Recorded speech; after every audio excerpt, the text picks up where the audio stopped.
toutes les causes de la révolution de 1789 sont revenues. Aujourd'hui, effectivement, c'est une faute en France. Nous vivons une politique américaine, la politique de Bush.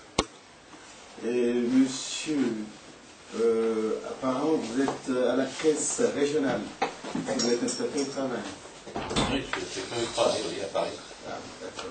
Moi, je suis dans le Nord. Et je suis content que vous ayez parlé de la situation des ouvriers sur lesquels vous n'avez pas de casque. Bon. Effectivement, si l'État, on parlait de la Sécu, la Sécu n'a pas de trou. Si l'État remboursait la dette qu'il doit à la Sécu, on ne serait pas dans cette situation. Un. Ça c'est vrai, je suis dedans, et je sais de quoi je parle. Et l'autre côté, vous avez parlé on parle de retraite aujourd'hui. La retraite. Aujourd'hui, les gens ont la retraite. Mais demain, excusez-moi, c'est pas que si nous laissons la droite nous battre, c'est que la retraite, on ne l'aura pas. Pourquoi? Alors, on ne l'aura pas. Vous avez aujourd'hui la retraite, mais demain, vous ne l'aurez pas. Parce que, élire la droite, c'est casser le régime général. Or, en face, aujourd'hui, ce qui se fait, on nous dit que la sécurité de trop, c'est juste pour nous faire peur. Et en face, il y a les assurances qui sont là. Ils sont toujours les mêmes. Ils veulent toujours récupérer. Donc, on a intérêt à être très vigilant. C'est ce que j'ai à vous dire. Il faut ajouter aussi que sur les retraites, par exemple, moi tous les jours, je reçois une pub en disant ben voilà, il faut cotiser pour sa retraite dans une assurance privée, etc. En fait, on est en train de casser la retraite par répartition avec le capitalisme, quoi, voilà, tout simplement. Moi, mon banquier, voilà, mon banquier m'appelle régulièrement en me disant mais comment ça se fait, t'as pas ton épargne retraite, il faudrait que tu souscrives, etc. Et donc on endoctrine les gens à les cotiser et donc finalement à abandonner un peu son système de retraite par répartition.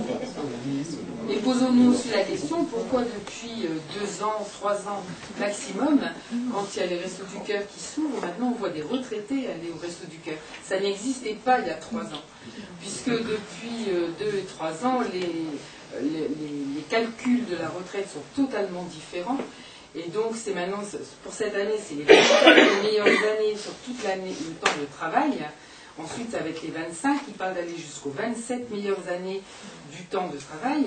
Et donc, on se retrouve avec des retraites, mais qui sont à peine possibles de vivre. Moi, je me dis qu'un quelqu'un qui va prendre sa retraite comme maintenant, s'il doit encore payer un loyer, comment il va faire? Mais forcément, pour que la personne est seule, que ce soit un homme ou une femme d'ailleurs, forcément qu'ils vont devoir aller au Resto du Cœur. Puisque s'ils ont encore un loyer et des charges de vie, comme vous disiez tout à l'heure, charges de logement, de chauffage, etc., avec la petite retraite qui va toucher, mais ils vont faire comment?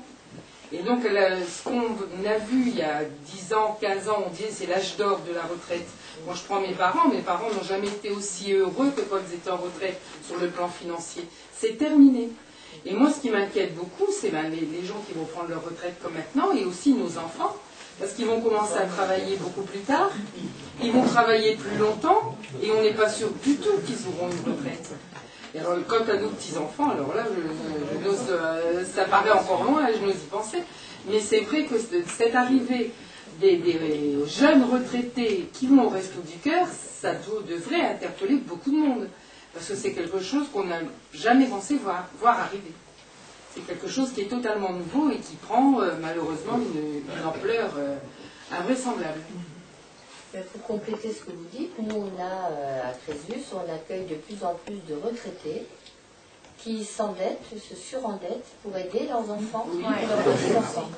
Parce qu'ils sont encore dans cette frange où ils ont un peu de revenus, mais du coup, eh bien, ils se surendettent et où ils essayent d'aider leurs enfants pour créer une entreprise, par exemple, et qui doit déposer son bilan et qui sont caution solidaire et qui subitement perdent tout. Et on a dû assister la semaine dernière à un drame parce que la personne âgée qui avait travaillé toute sa vie pour sa maison, elle a dû la vendre. Donc on assistera de plus en plus à des situations dramatiques comme celle-là. Il y a une situation aussi que les gens n'ont plus de travail après 55 ans, et ils attendent leur retraite, faire partie du reste du cœur.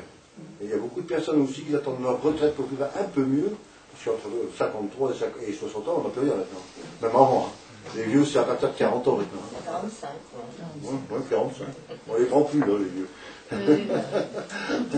Bon, je suis d'accord avec tout ce qui vient d'être dit, mais on ne doit pas non plus laisser dire faire travailler les retraités et laisser les jeunes au chômage. Il ne faut pas le laisser dire non plus. Je sais bien, les retraités ne sont pas des nantis, comme on puisse dire, mais il faut aussi empêcher cette chose-là. Voilà, il faut défendre la retraite. Bien sûr. Notre retraite, il faut la défendre aussi. Bien sûr. Parce qu'on enlève de plus en plus de surtraités. Hein. On prend à la source, et à la base, et à la source, il y a beaucoup de retraités qui vivent bien comme il faut.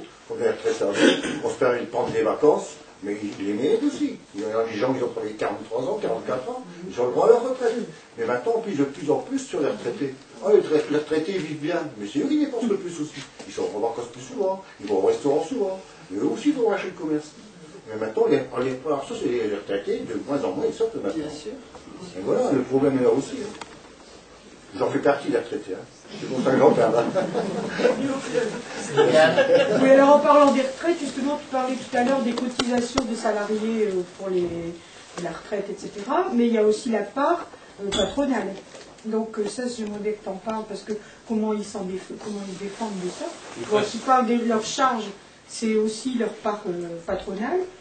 Et un autre point, Ségolène a sorti une idée qui me paraît bonne au départ, mais plus j'y pense, plus je me pose des questions à partir des emplois tremplins. Est-ce que c'est pas... parce que plusieurs personnes m'en ont parlé, donc moi je défendais l'idée parce que je trouvais au départ ça pas mal, et ils m'ont dit, ben, c'est un CPE.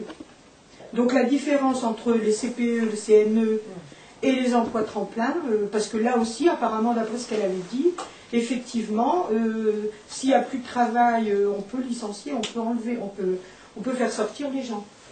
Donc c'est pas un licenciement. Donc ça me fait penser effectivement à un CPE, un CNE, etc. Donc est-ce que tu connais la différence entre un emploi tremplin et les CPE, CNE?